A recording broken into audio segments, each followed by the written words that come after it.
ladies and gentlemen. A good evening to you. I hope you all are doing well. I'm starting this live stream to talk about a very important topic, regime change. My friends, when you hear the words regime change, what do you think? Well, we hear these words all the time, it seems, nowadays, especially if you are someone who's interested in politics, if you're paying attention to international relations, you may very frequently hear the words regime change. Regime change. We hear that a lot. And in most cases, there are people who object to regime change. There are people who don't want to see regime change. Whenever those people see regime change or any discussion about regime change, they see it as a problem. Even when a regime is highly problematic, a lot of libertarians, now, I don't know if you have libertarian friends. I have libertarian friends. I know people who are libertarians, or maybe they don't identify themselves as libertarians, but if you know their political viewpoints, if you know what they think should happen in the economy, if you know what they believe in, their political ideology, then you'll know that they're libertarians. And a lot of libertarians will tell you that no, you can't do regime change. No regime change. That's what I hear from libertarians. On the social media, on their social media pages, they are writing about regime change and their opposition to regime change. If you talk to libertarians in person, they'll tell you the same thing. Regime change is viewed as a use of force, military force, and or covert techniques to cause a regime in power in a country to fall. That's how I will explain it in very, very simple terms. I'm not going into complex definitions that other international relations experts might use. I'm not going into complex case studies. I'm not coming up with political jargon to define regime change. It's very simple. When people talk about regime change, they see it as a method in which force is used, military force, and or covert techniques are applied to cause a regime in power to fall. That's it. Whenever people think of regime change, I think most people think instantly about Iraq. They think about Saddam Hussein. That's the first example that comes to mind when you talk to a lot of people and you ask them about their views on regime change. Many will instantly talk about Iraq and Saddam Hussein, and their reaction, their very first reaction is to say, we don't want regime change. All right, that's okay. That's okay, because I think a lot of people look at the massive loss of life that took place in Iraq, including America losing many military service members. We lost many military service members in Iraq during the Iraq War, and there are many who died on the battlefield, and there are many who died afterwards because of injuries and illnesses. So massive loss of life took place during the Iraq War. We lost many military service members, and so people think about that. People think about the loss. People think about the massive sums of money spent by American taxpayers in that war, and that's why people instantly say no regime change. We don't want regime change. My friends, war is never easy. Being on the battlefield is never easy. Supplying military resources using taxpayer dollars, providing funding for all the things that are needed for war, it's not easy. And regime change almost always requires that some kind of fight take place, that a coup takes place, or there's almost always some bloodshed. Regime change is never a smooth process. And that's why a lot of people say no to regime change. But my friends, I want you to think about this. This is important. By the way, if you're here, thank you. Thank you so much. Tommy Brown, good to see you. Tommy Brown is here. Z is here. And Salerno is here. And there are others who either have joined or will be joining very soon. Thank you for being here, my friends. So what I'm going to say is, there are regimes that cause continuous headaches for other countries around the world. There are regimes that deny people the basic human rights, the rights that you and I here in the United States, we take for granted, the rights that we enjoy. There are many countries around the world where people do not have those rights, the right to free speech, the right to peacefully assemble and protest. There are countries, there are places, there are territories where human beings do not have the basic human right to speech, free speech. What they say, what they can say, what they must never say, it's all controlled. There are people who can never criticize the government because the government, the regime, will not allow that. Isn't it amazing here in the United States that we can criticize our government? Yeah, we can always praise our government. We can always do that, but it's when people criticize the government that you truly realize that how protected our rights are. Freedom of speech.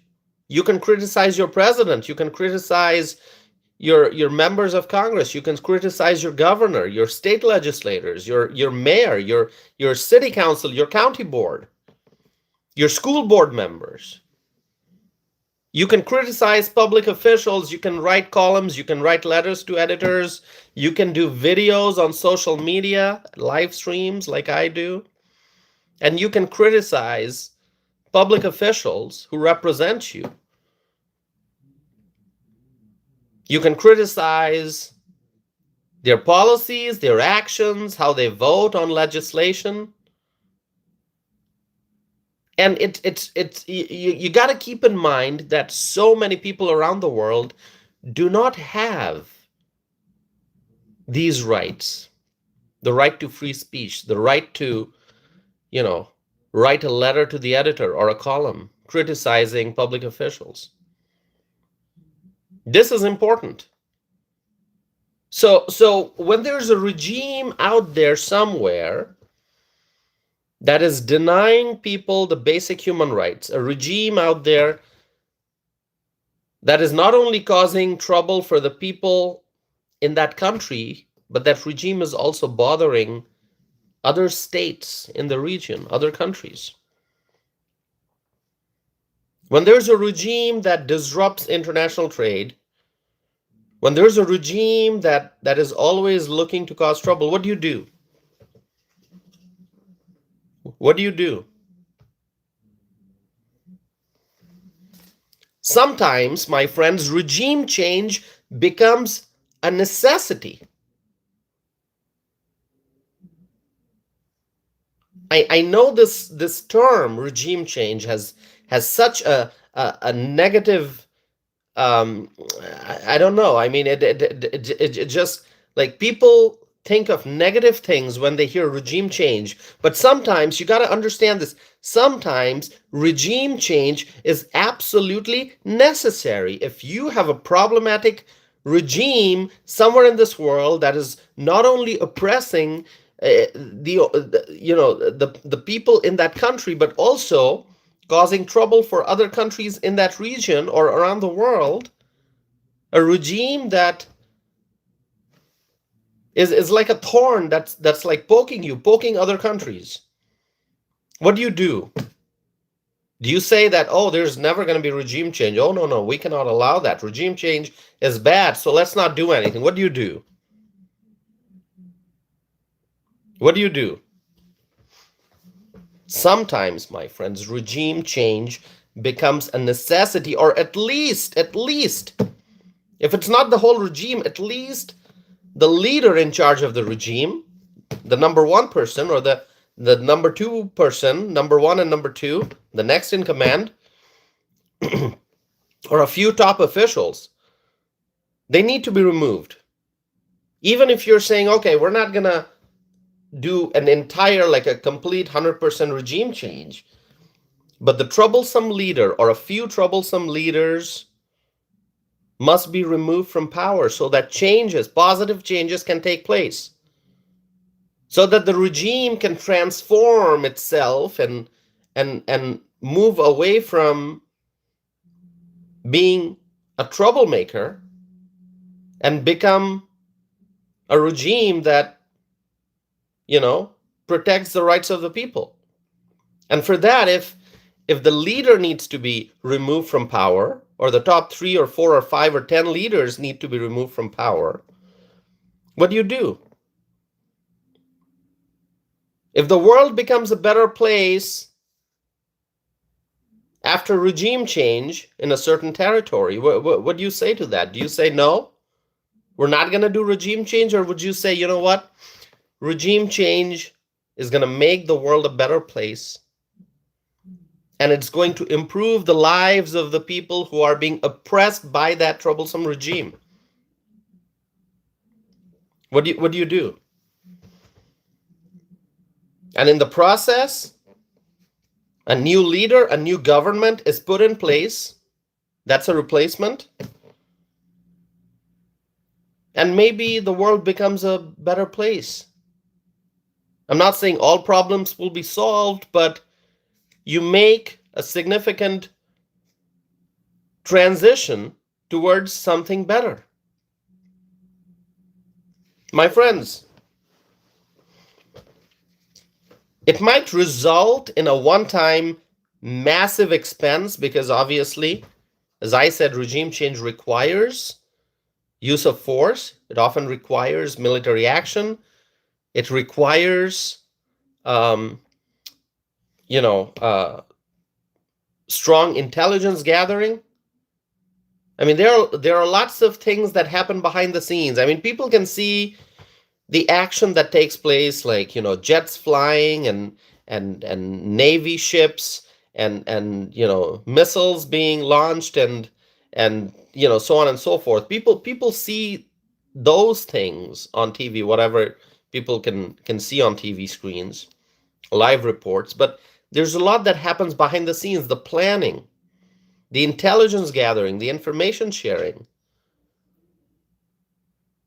Planning all the possible scenarios. If plan A doesn't work, what do you do? What's the next plan? What's the next alternative? All that has to be carefully decided.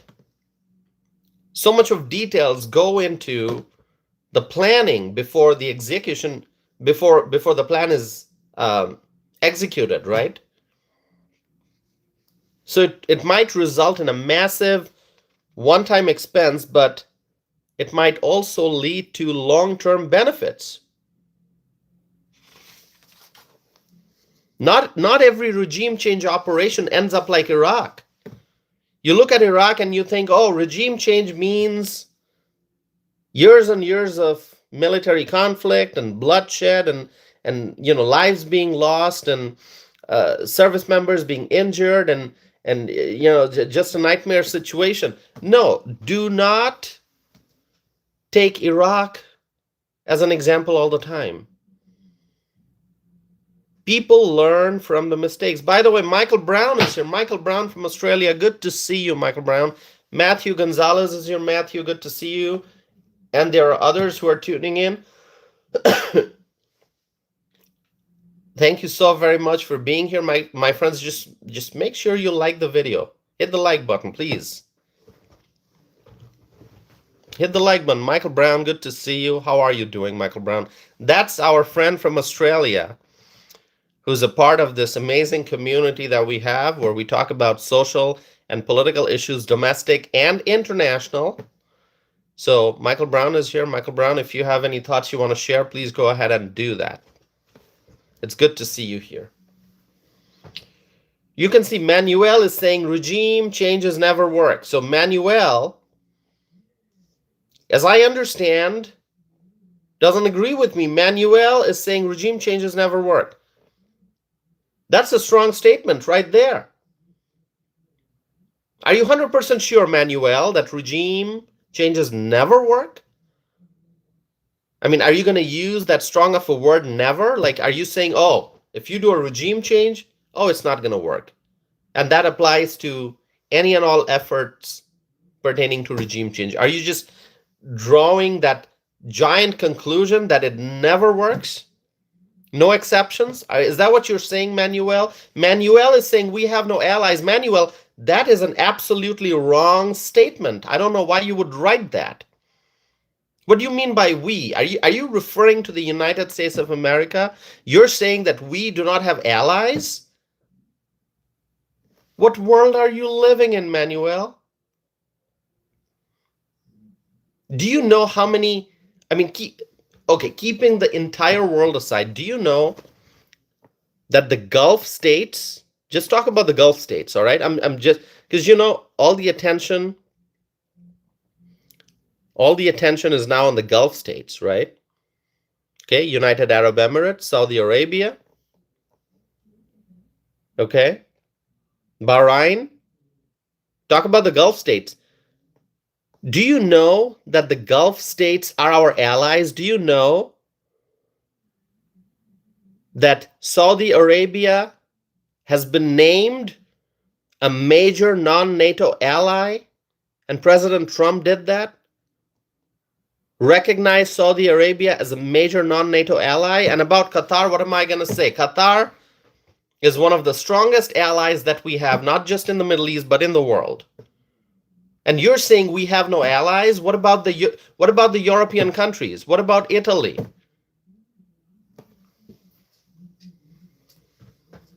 The Prime Minister of Pakistan, and Pakistan is so far away, right? The Prime Minister of Pakistan, and the Pakistan is a member of the Board of Peace. The Prime Minister of Pakistan, Shehbaz Sharif, nominated President Donald J. Trump for a Nobel Peace Prize. I mean, if you ask me, President Trump doesn't need a Nobel Peace Prize, okay? He doesn't need that kind of recognition, because the recognition that he gets from the entire world, that's more than any trophy, any prize, or any certificate that he can get. The impact that President Trump's leadership has on the world, how much people love him, how much people respect him, how much people trust him, that's more than any Nobel Prize. But anyway, coming back to the main point, the Prime Minister of Pakistan nominated Donald Trump for a Nobel Prize, and you're saying we have no allies? I mean, what world are you living in? I mean, Australia is an ally. Yes, we may have differences. Even with allies, we may have differences of opinions. I mean, you look at a family. All right, you look at a family. Let's say a family has, 4 siblings. There are 4 kids in the family. There are 4 siblings. Okay, same parents, 4 siblings, and that is such a strong relationship, right? When you have a sibling, it's a strong relationship. And does that mean that you and your siblings are going to be thinking alike 100% of the time? No. Each child will have a different personality. When they are all adults, they will have different personality. They will have different strengths and different interests. They will pursue different careers in life. They may have political differences. In terms of political opinions, they may have differences. So even in the same family, all the kids are not going to be the same. They are going to disagree with each other. They are going to have their own unique personalities, and that's okay. So we have allies. Doesn't mean that we agree with our allies 100% of the time on 100% of the issues. But when you say we have no allies, that is absolutely a wrong statement. By the way, my friends, as I'm talking, do you agree with me? Others, I know Manuel probably doesn't agree with me, but what about the others? Do you agree with me? See, Michael Brown is saying we are strong allies, Australia. Michael Brown in Australia, he is saying that the United States of America and Australia are strong allies.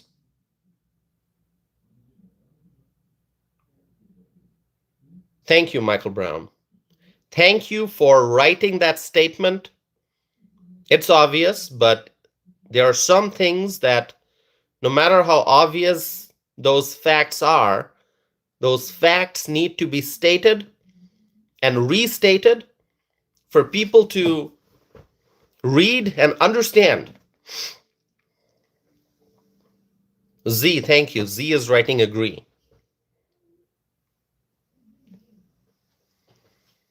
Thank you so much, Z. I appreciate that.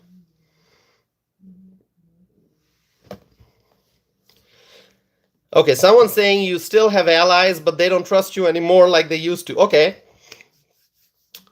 Did you do a study on it? Did you? I mean, obviously, I mean, you're drawing some major conclusions there. What kind of a research have you done? You're saying you still have allies, but they don't trust you anymore like they used to. Okay. Where's that study? What? In which journal did you publish that study that allowed you to come to the conclusion that our allies don't trust us anymore? What are you saying? Trust, the relationship of trust and respect, it's stronger than ever before.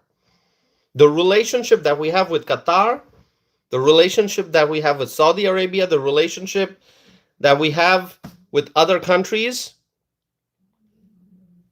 with Hungary, the relationship that we have with our European allies, talk about NATO in general. NATO is stronger today, thanks to Donald Trump.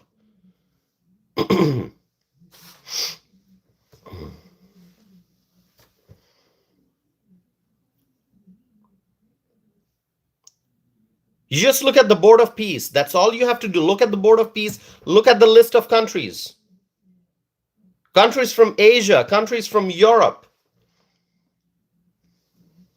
Latin America, Argentina. Argentina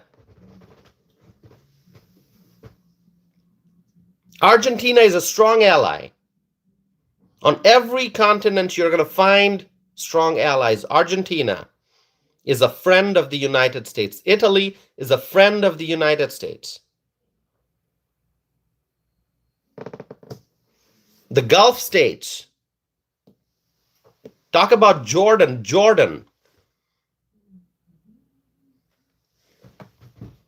Thank you, my friends. Thanks for being here. Malaysia. South Korea. Japan. All allies. Doesn't mean we agree with them 100% of the time, but they're allies.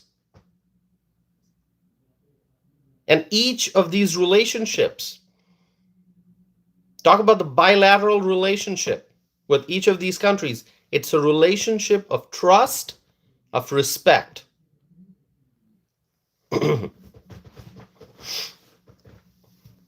Michael Brown, thank you for being here, for sharing your thoughts from Australia. I appreciate that. So, as I was saying, Not every regime change operation ends up like Iraq. People learn from the mistakes of the past, right?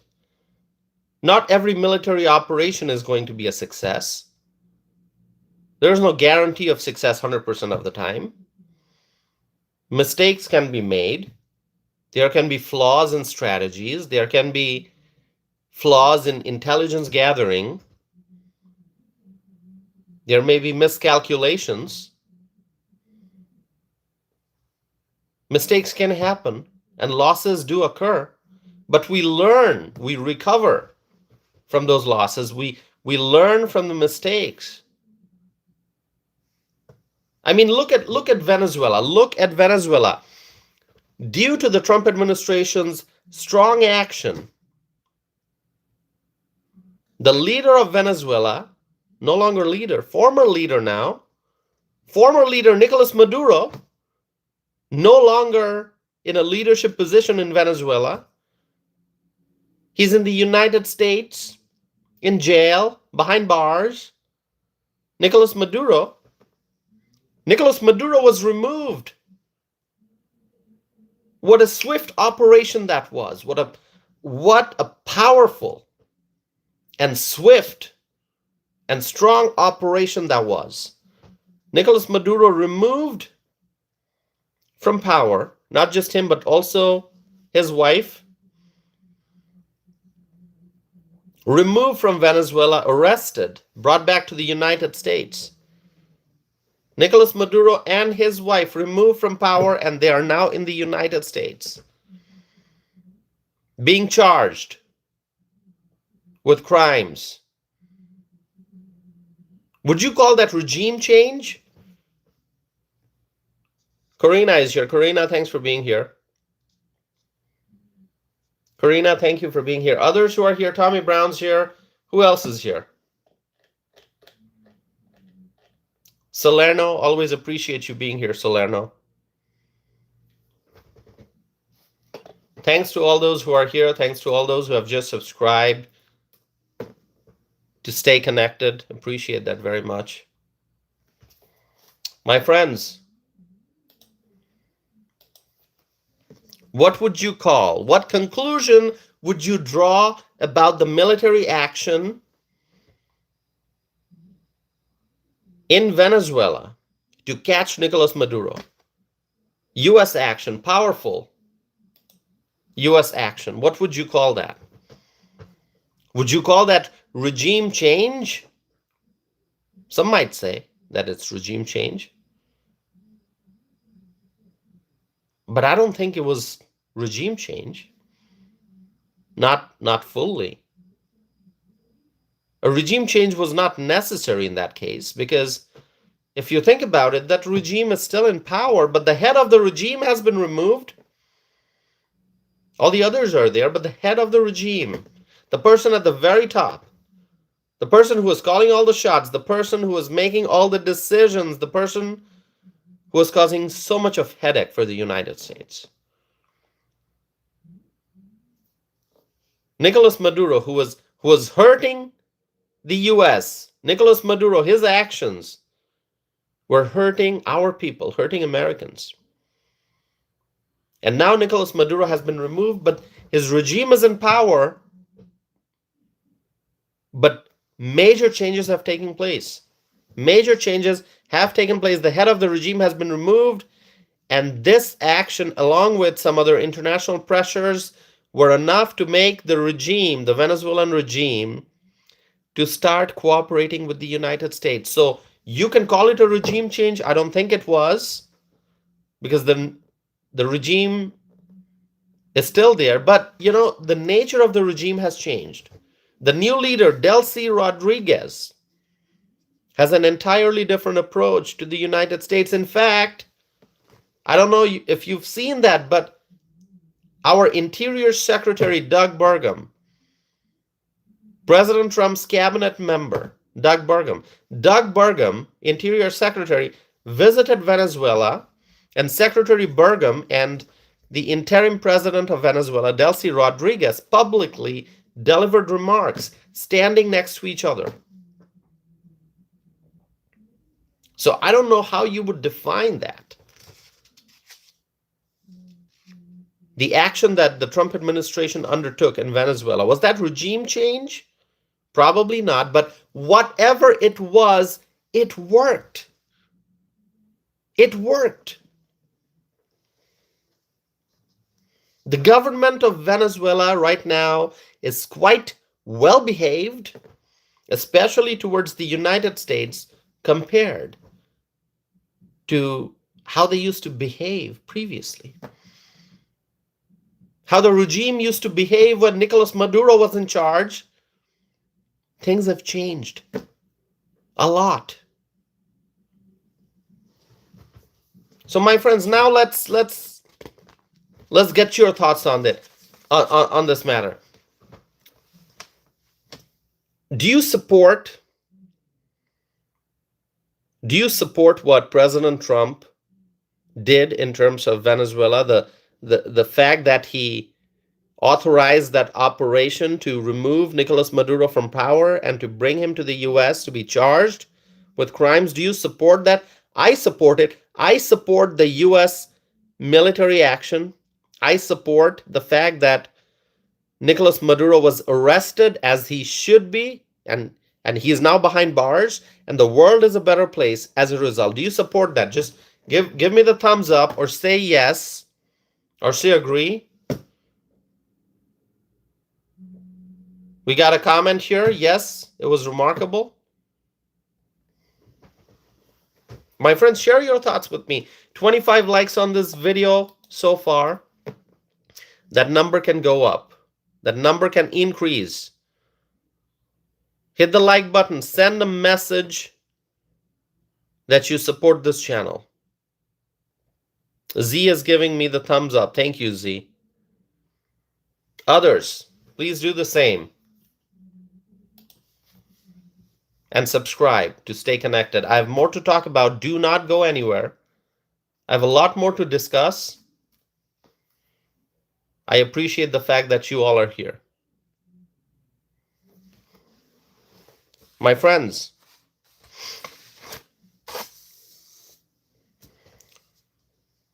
Salerno is saying, agree 100%. Thank you, Salerno. Thank you, Salerno. I appreciate that very much. Who's here for the first time? Introduce yourself.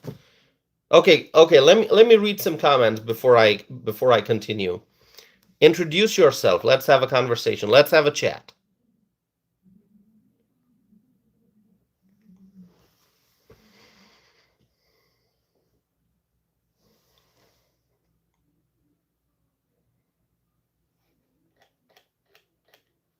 Go ahead, write your comments, my friends.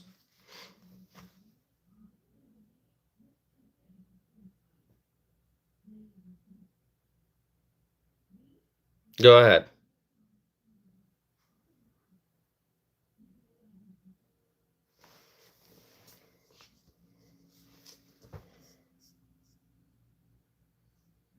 All right, let's continue. Let's talk about the Middle East again. Is the Trump administration thinking about regime change in Iran? What I would say is that do not get tangled up with all these complicated and confusing terms like regime change. Don't get stuck with that term, regime change. I mean, if you look at what's happening in the Middle East, what the United States is doing, and if you want to put it in one column, regime change or no regime change, it might get confusing. So don't be confused. I mean, just look at the things in a very plain and simple manner. The United States wants to have peace in the Middle East. And President Trump is the one who is making it possible to have a real and a logical pathway to peace. And I will refer you to the live streams that I did in the past in which I talked about the Board of Peace. I will refer you to all those live streams that I did in which I talked about President Trump's efforts to build a strong and lasting relationship with the Arab countries, the Muslim majority countries of the Middle East, not just the Middle East, but beyond. Look at the great relationship that the United States has with Pakistan, which I already talked about. And the president, Donald Trump, tried a lot. He tried a lot to negotiate with Iran because diplomacy is always the preferred pathway. Diplomacy, sit down and talk and negotiate. Find out the differences. Find areas of agreement. See what common ground there is. Is there a way to have a conversation? Is there a way to make some compromises, to find a pathway to cooperate and to lower the temperature and make the world a better place, to lower the tension and allow peace to thrive. President Trump tried a lot to negotiate with Iran. Somehow things didn't work out. Things didn't work out. And you have to keep one thing in mind. President Trump loves solving problems. And he does that quite effectively.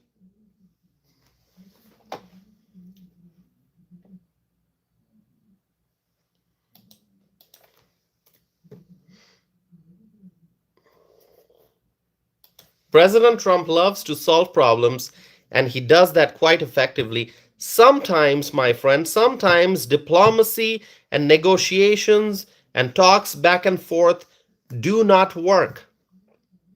Especially when you're dealing with a regime that's really not interested in a solution. If you're dealing with a regime that's really not eager to arrive at a solution, a regime that's not eager to lower the temperature, a regime that is not looking for a pathway to peace, a regime that just wants to linger and waste time and delay the reaching of a solution. What do you do then? What do you do? What can the United States do at that point? Well, with the available information and with the advice from the military and the intelligence experts, and considering the threats from the hostile forces, the Trump administration did what they had to do. They engaged in military action against Iran. Whether it leads to regime change or not, I do not know. That is to be determined. There's a lot that's happening that we do not know about. Yes, if you're watching the news all day, if you're listening to the radio, if you're listening to what different commentators are saying on social media, on the internet, if you're listening to the different podcasters and the policy experts, if you're talking to former military officials who have expertise on the topic, they know the Middle East very well, they know the issues and the history of that region. If you listen to them, you're going to get different viewpoints. You're going to get different kinds of information. So in this case, what I will say is, I don't know if there's going to be regime change or not. That's to be determined. Don't get stuck with that term. Don't get stuck with that term. But keeping this whole discussion of regime change aside, the simple way of looking at the situation is that the world is becoming a safer place as a result of the military intervention.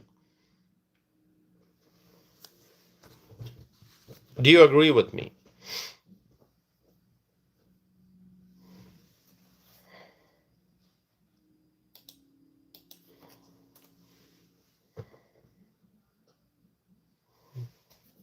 Thank you all for being here, my friends. Please make sure that you're subscribing. Is that Butch? Butch, is that Butch Ramsey? Or is that a different Butch? There's a viewer here on this channel, Butch Ramsey. Are you the same person? Oh, that is Butch. Butch, thanks for being here.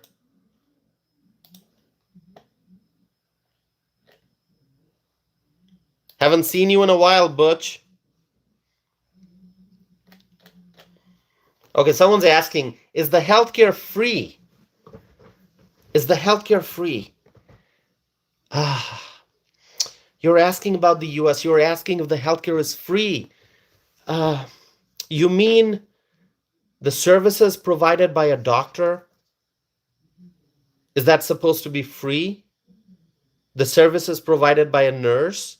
Is that supposed to be free? The services provided by a medical technician? Is that supposed to be free? When a doctor is performing a surgery, is that surgery supposed to be free?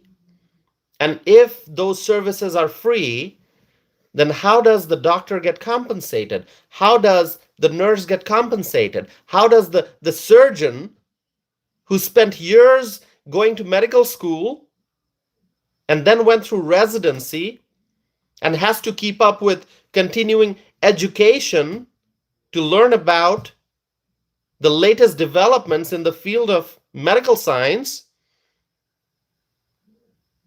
a doctor who has devoted his or her life to learning about medicine, to learning about treatments, are you saying that the services that those doctors provide are supposed to be free? Is that what you're saying?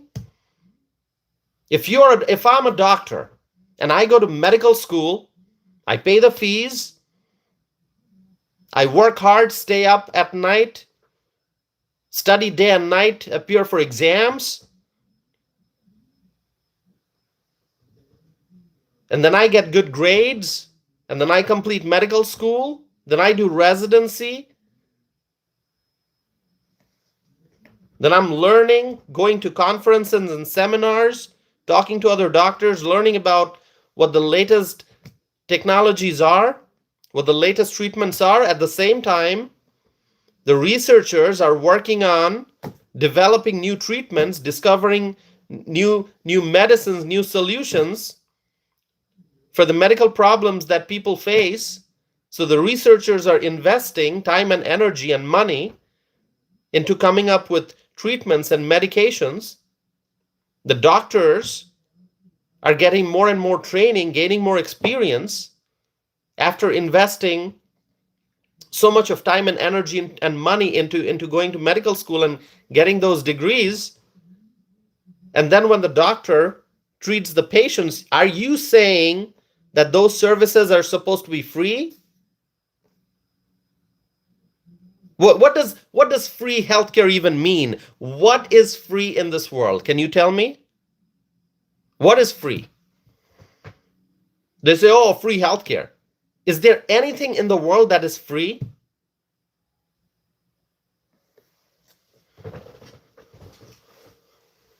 I just don't understand it. Do you think water is free? Do you not pay the water bill? Do you not pay for bottled water?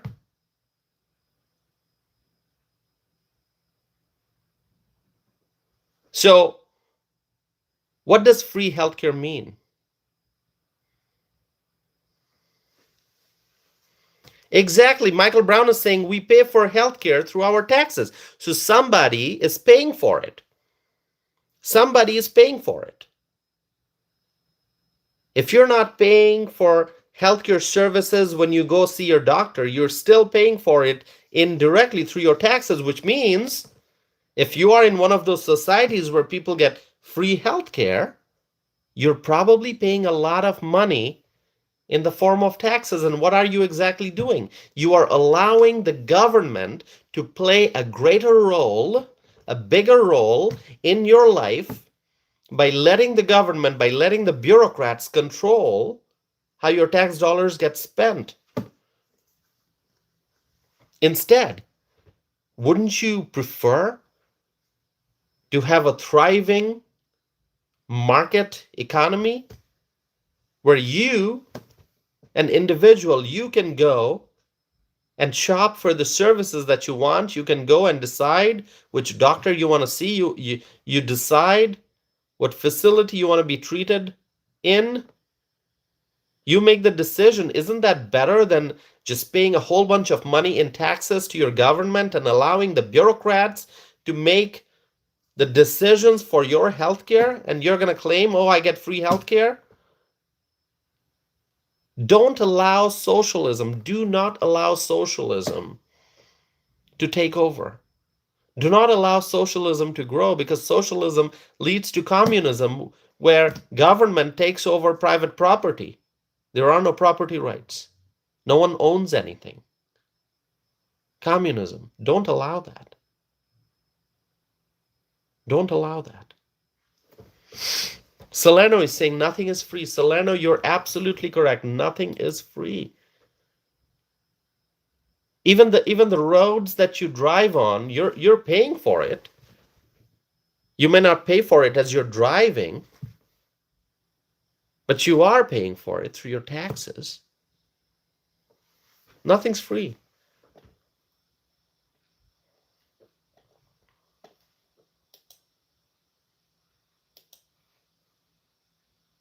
My friends, thanks for being here. 34 likes on this video. Let's get it up to 50. I think that'd be nice.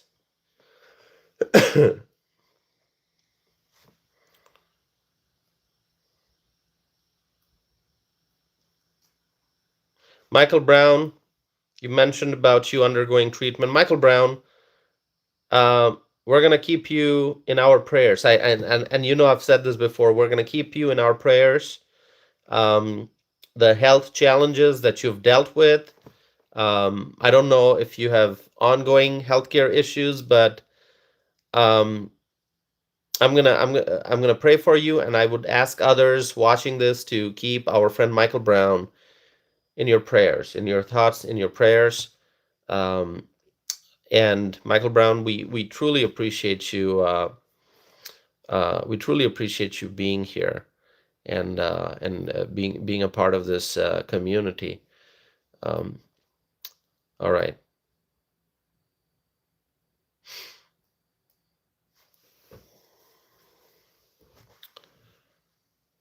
All right. Let's see.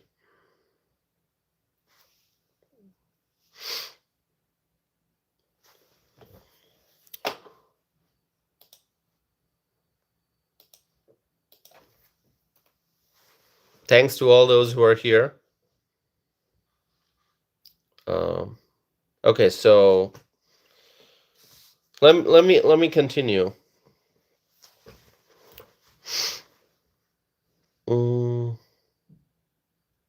So I think with our allies in Europe, as well as our wonderful allies in the Gulf states, in the Middle East, I think we are in a strong position. The United States is in a strong position with our European allies and the allies in the Gulf states. And you know, I think Europe is in a better position, and the Gulf states are in a better position today because of the actions that the United States of America took, because of the military action that the Trump administration has launched.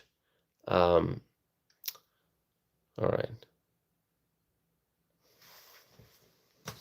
But anyway, as I've said before, let's be patient, and see what happens. And I completely understand why people become so impatient when they see the news coming out of the Middle East. Whenever there's military conflict, people become impatient. I understand, especially when there's travel disruption, people become impatient. But just stay calm. And it's an advice that I will keep repeating. Just stay calm. And let's see what happens.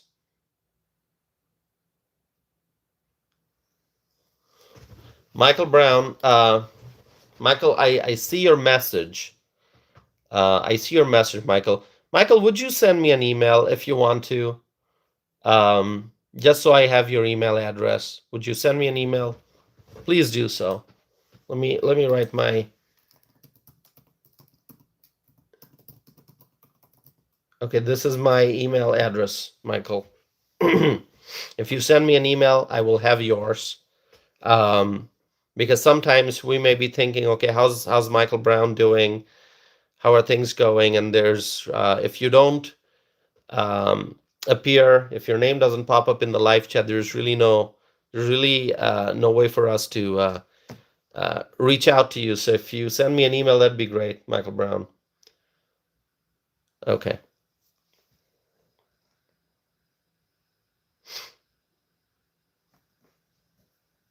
All right.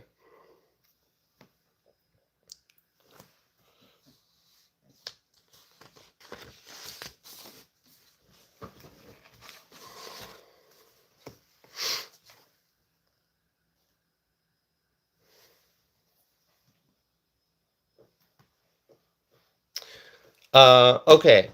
One thing that I am thinking about quite a bit, actually, is the Strait of Hormuz. And I'm hoping that I don't have to explain what it is. The Strait of Hormuz, you're all familiar with this part of the world in the Middle East.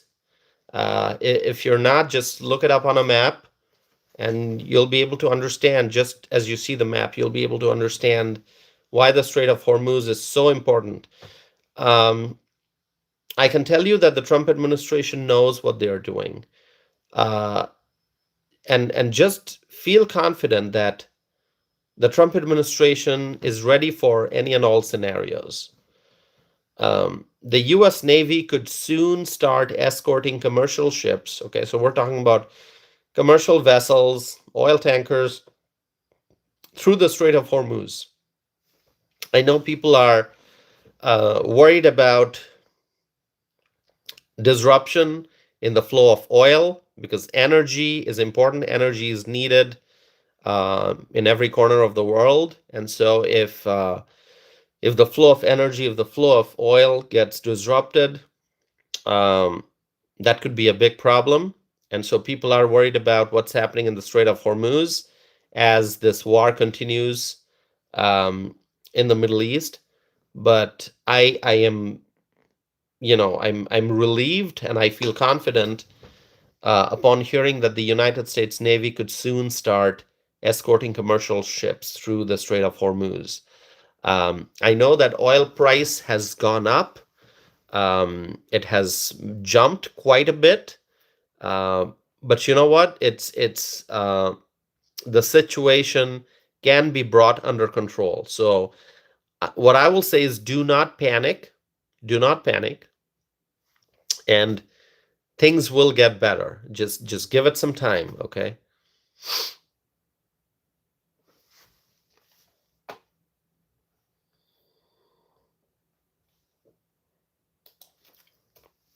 Okay, so Michael Brown is saying it's $4 a liter in the US. Okay. Not in the US, in Australia.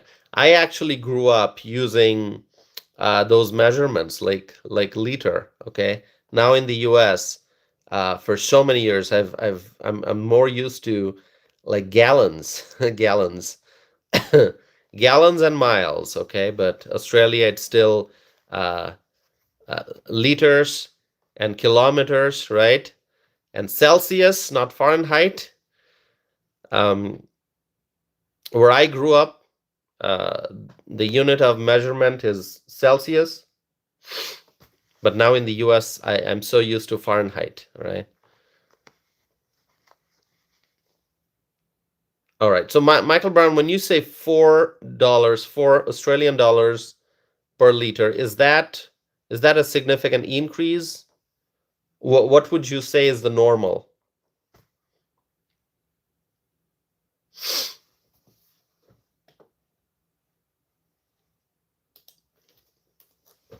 Okay, I'm gonna wait for Michael Brown's response here.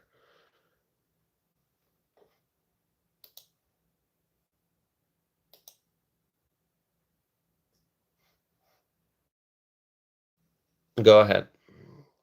Oh, it's over double the price. Okay. Yeah, that's pretty significant.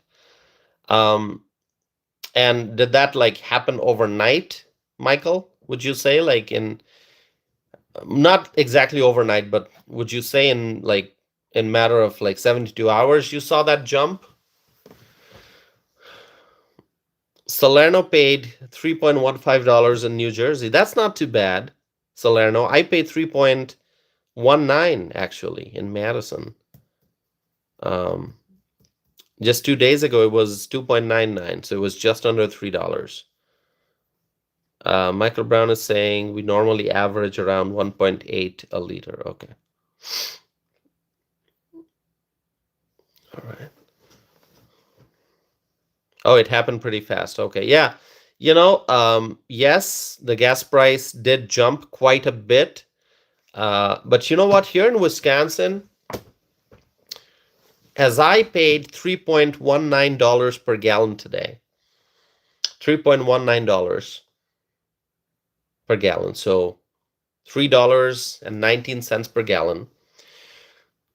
I also remembered those days when gas price in Wisconsin was well over $4. In fact, gas price in Wisconsin reached $5 a gallon in Wisconsin, and that was under Joe Biden. So anyone who's complaining about, you know, a you know, a modest increase in gas price, you may not agree with the word modest. You might say, oh, it's a sharp increase overnight. But you know what? That's all right. But it's still not as high as it was during Joe Biden. It's still not as high as it was during Joe Biden. So all the Democrats out there complaining, oh, gas price has gone up. I mean, come on. Remember Joe Biden's 4 years of absolute nightmare when grocery prices went up, gas price went up, and uh, it was a complete mess, remember?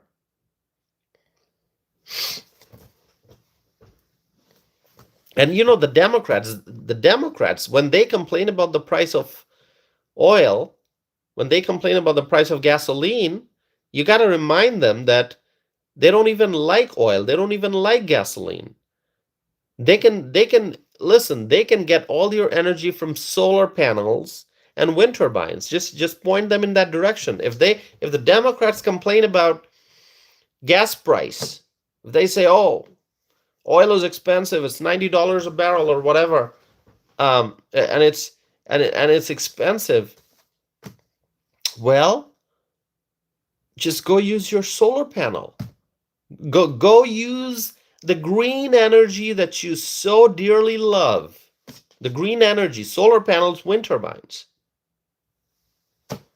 If you don't like oil, you don't like gasoline, just don't go near gasoline. Don't go near oil. Just work on your solar panel.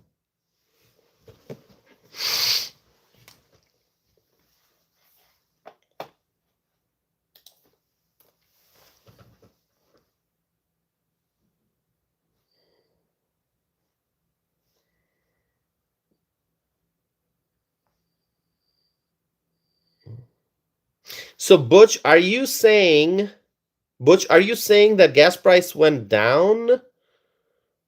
Gas price went down. Is that what you're saying? By what? 30 cents?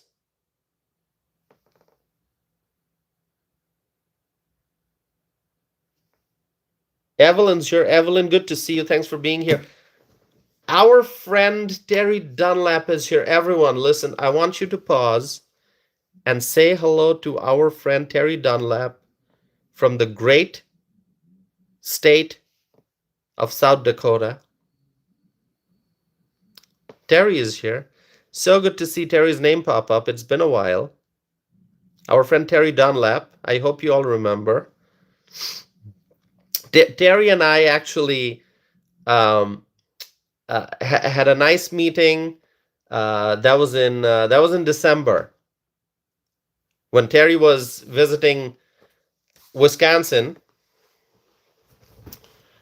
It was good to see you, Terry, after such a long time. By the way, those who don't know, I've known my friend Terry Dunlap for many years. Terry's from Wisconsin, now lives in South Dakota. Okay, Terry got snow today. Okay, that's South Dakota weather. We got rain and fog, and Terry got snow. It was so nice to meet up with Terry again after so many years. Yeah, many years.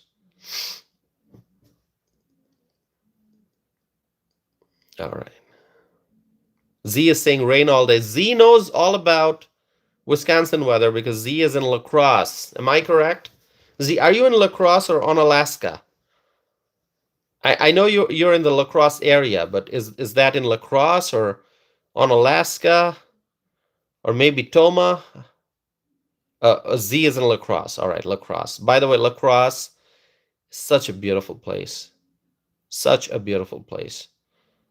You can cross the bridge, go to Minnesota. They have some elevated ground there. You can go up, take your car, and look at the river from high up above. Look at the river and look at the bridge. All right.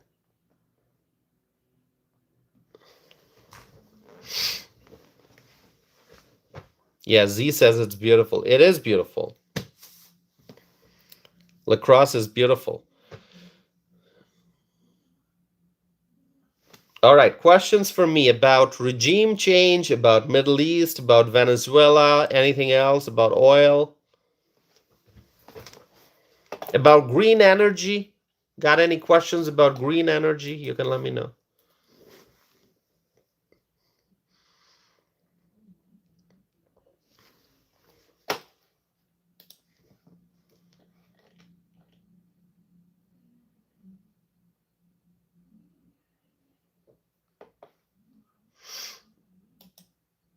Someone's asking, did you pay tax on it? Tax on what exactly? I pay sales tax here.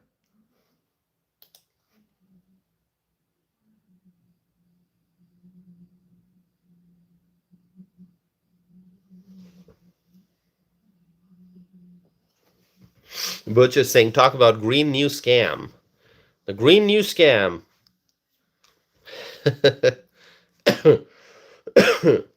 The green new scam by the far left. The far left.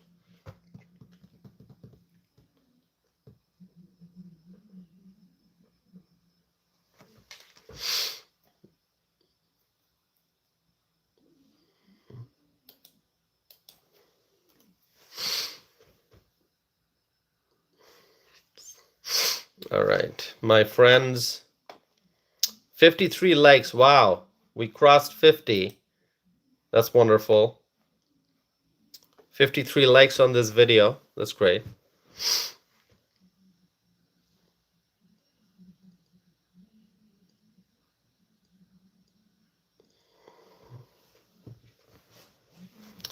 I'm wondering if should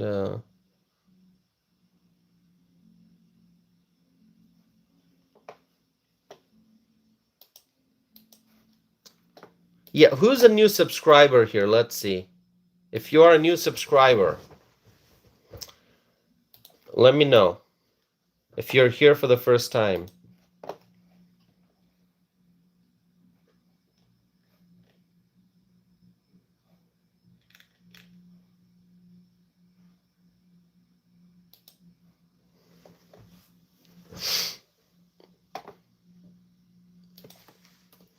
All right. I think if you have no questions, I'm going to wrap this up. But I'm going to be doing more videos and more live streams very soon. Unless you have questions, in which case I'll stay here.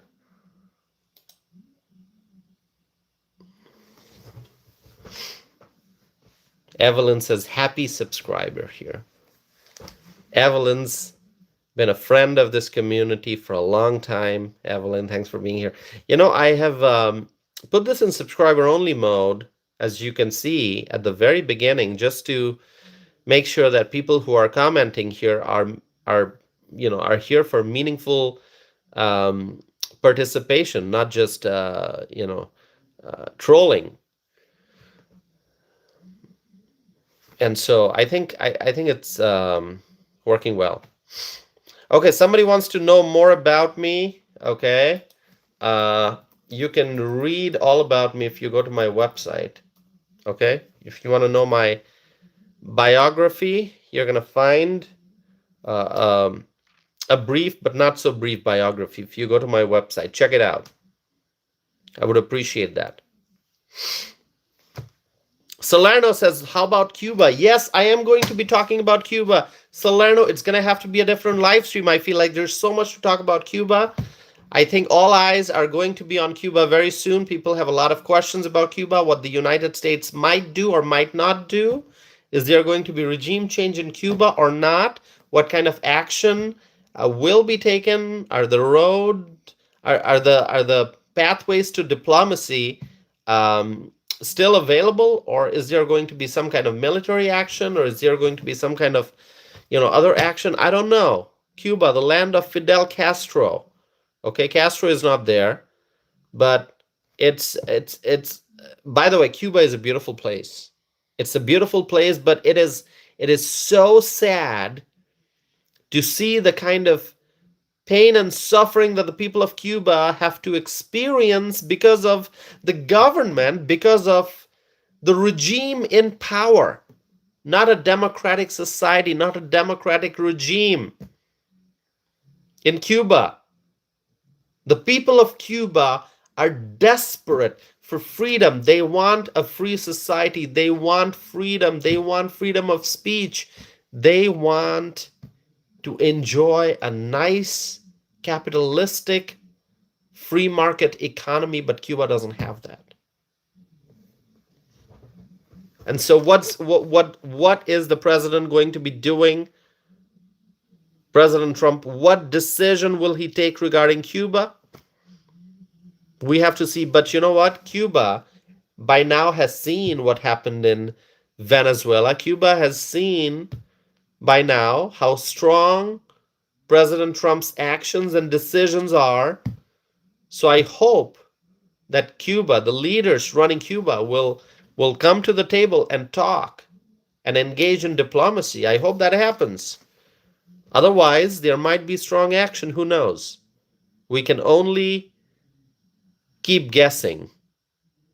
We have to wait to see what President Trump does. Tangerine is here. Tangerine, so good to see you.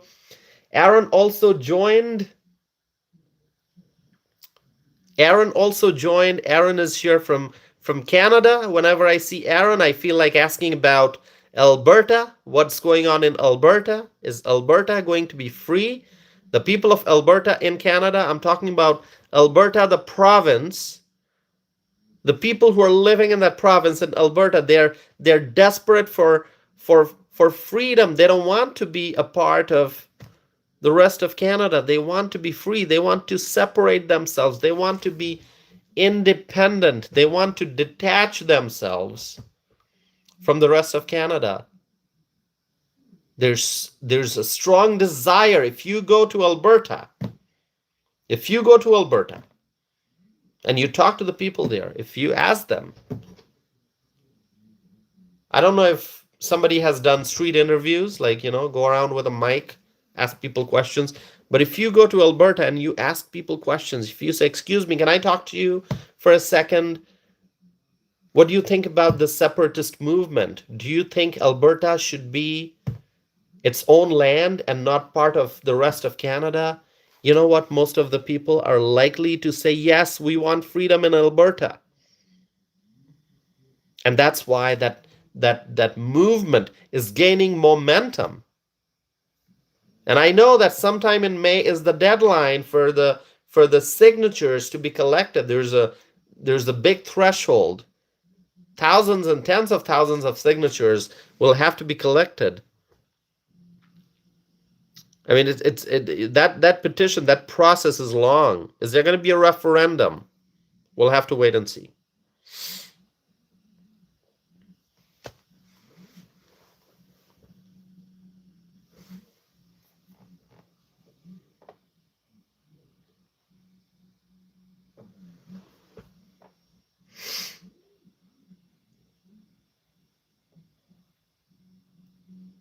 Tangerine is saying T, T, T, T. Thank you so much, Tangerine. I appreciate that. Tangerine from Philippines. This is an international community we have. Tangerine is joining from the Philippines. Thanks for being here, Tangerine. Appreciate that very much.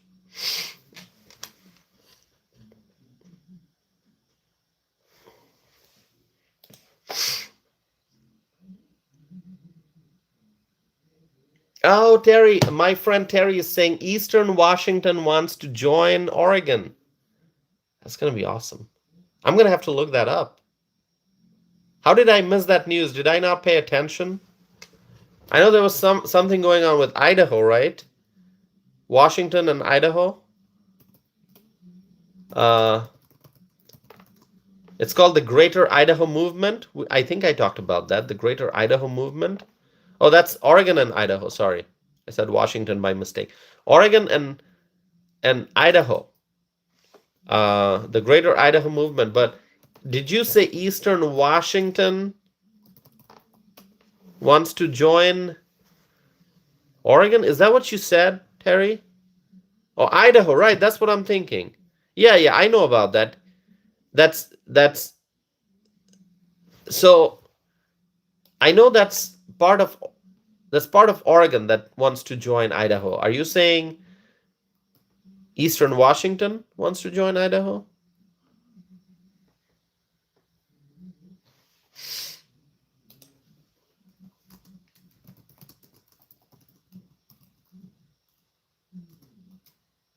Let me see.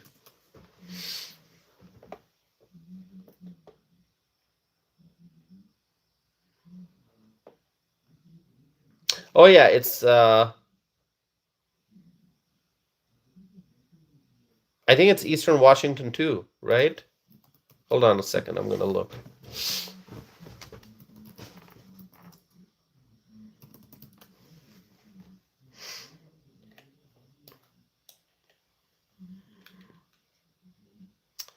So it might be both Eastern Washington and also part of Oregon that wants to join Idaho, right? I'm going to have to go back and study that topic again.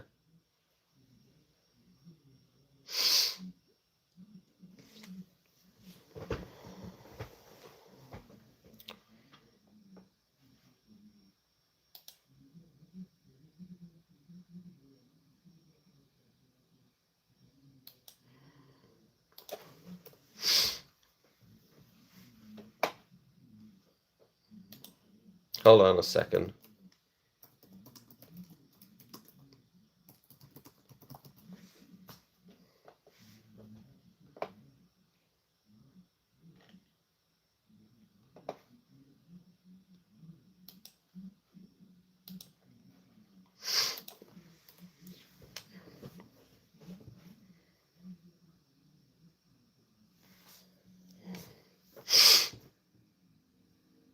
Okay, somebody's asking me about the US-UK relationship. The United Kingdom is in NATO. UK is an ally. So, I mean, that question that you asked, thoughts on the end of the US-UK special. I mean, that question is can be phrased differently. Are you talking about differences of opinions when you look at the UK and the US? The UK has very different leadership compared to the leadership in the US. The leaders are not on the same page on all issues. There are areas of mutual interest, mutual agreement, but Keir Starmer is an entirely different individual compared to Donald Trump. Okay, they have different temperament, different mindset, maybe different priorities, but that doesn't mean that UK is not our ally. I mean, the United Kingdom is a NATO country, and NATO is stronger than ever before because of Trump. I've said that many times. I mean, I mean, you're talking about US-UK relationship in a way that, oh, the relationship has ended or it's it's in a bad state. It's not.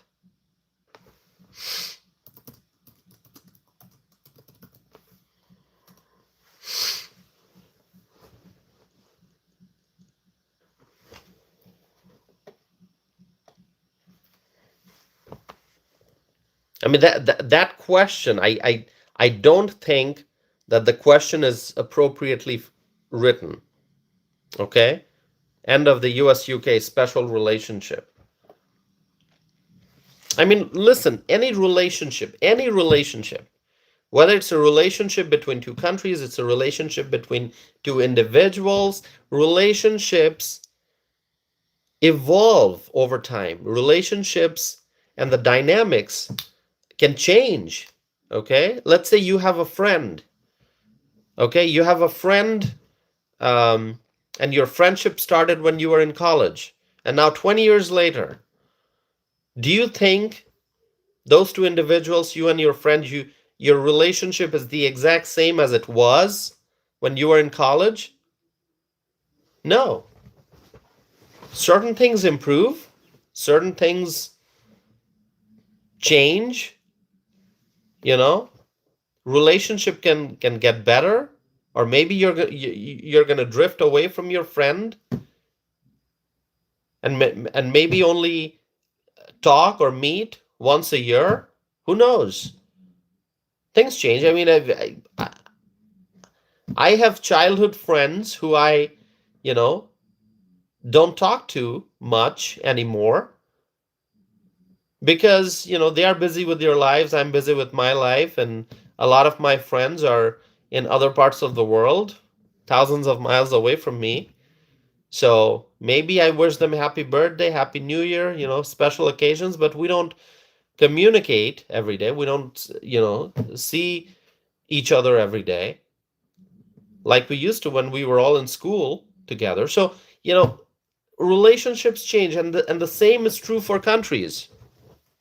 The economies, when you're looking at economies, the economies shrink and the economies grow bigger, and certain countries become more militarily involved. Certain countries, retreat from global affairs and become maybe not absolutely isolationist, but, sort of like less involved in the world. And different leaders come to power and they steer the countries in different directions. And so the relationships can change, and that's okay, that's normal. I'm not going to say, oh, it's the end of the special relationship. Okay? I mean, how would you define special? I mean, I understand you're going back to Winston Churchill, you're going back really far back in time. And I don't think this is a topic that we can complete addressing in a single live stream. But I'll say that US, UK, in simple terms, the United States and the United Kingdom, they have an ongoing relationship. There's trade, there's, defense partnerships. Of course, US and UK, both in NATO. And so, this, uh, just look at things in a positive way. Okay, look at things in a positive way. Okay, you're from the UK. Congratulations. Um, yes, Salerno is saying UK doesn't have strong leaders. Okay, well, we got Salerno making that comment, and we got a viewer who's from the United Kingdom. Okay, well, that's great.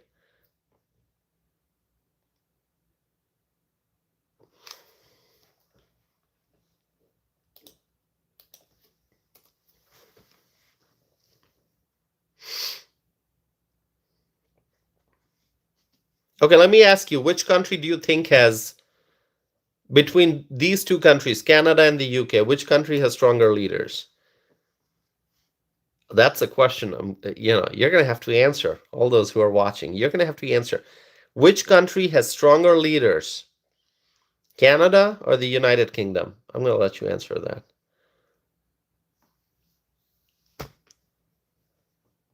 Who do you like more, Mark Carney or Keir Starmer?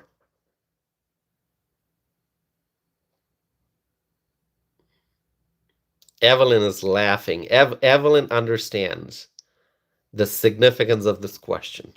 Okay, go ahead. Go ahead, my friends. Tell me which country has stronger leadership, Canada or the UK? Evelyn saying neither. Evelyn, it's gonna have to be one or the other. I mean, it's between these two countries. We're not talking about we're not talking about USA, we're not talking about Germany, we're not talking about, France, we're not talking about other countries, we're not talking about Australia. We're keeping the other countries all aside. It's between the UK and Canada. Go ahead. Aaron, are you still here, Aaron? Whenever I see Aaron's name pop up, I talk about Alberta. So we got Scott from the UK. We got Aaron from Canada. Interesting question, I think, that I asked. And I would love some answers.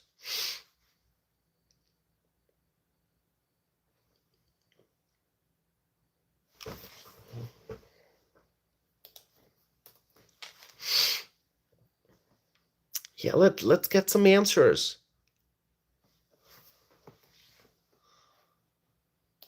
Answer the question.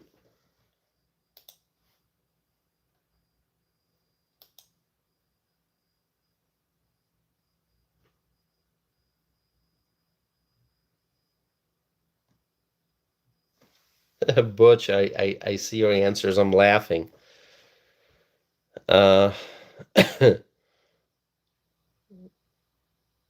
right.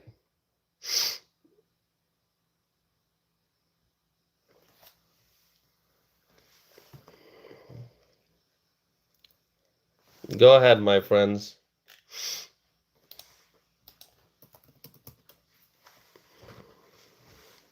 Okay, Aaron is saying that Aaron doesn't follow UK politics, so he has no opinion on this question. Aaron, it's pretty interesting that you kind of, in a very, very diplomatic fashion, you avoided answering the question. Aaron, you are from Canada. Shouldn't you, just based on like instincts, shouldn't you be saying that, oh, Mark Carney is a better leader? Oh, we got Doug Ford. I mean, you did not refuse to answer the question, but you made the case that you're not going to answer the question, that you can because you don't follow UK politics. So if you don't follow UK politics, how can you compare UK with Canada and come to a fair assessment? Is that what you're saying? Is that the approach you're taking? But Aaron, I'm just shocked that, as if you are from Canada, if you're a Canadian, shouldn't you, like, just based on pure human instincts, shouldn't you be saying Canada, Canadian leadership? I mean, you know, I'm just saying, maybe you're right, Aaron. Maybe there is no way for you to answer that question. But I'm just wondering what wouldn't you say that, hey, you live in Canada, so go for Canadian leadership? I don't know. Maybe I'm just wrong. Aaron. Maybe you really want to do a fair assessment. Maybe you have some metrics in mind, um, and you want to do a thorough analysis, and you want to come to a fair conclusion and decide who's better, Mark Carney or Keir Starmer.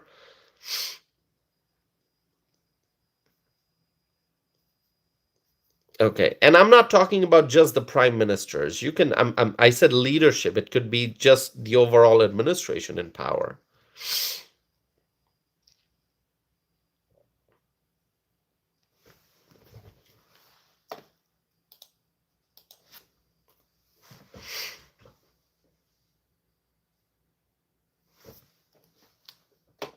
Salerno is saying they need a leader like our great president. But Salerno, there's only one Donald Trump, and that's our president.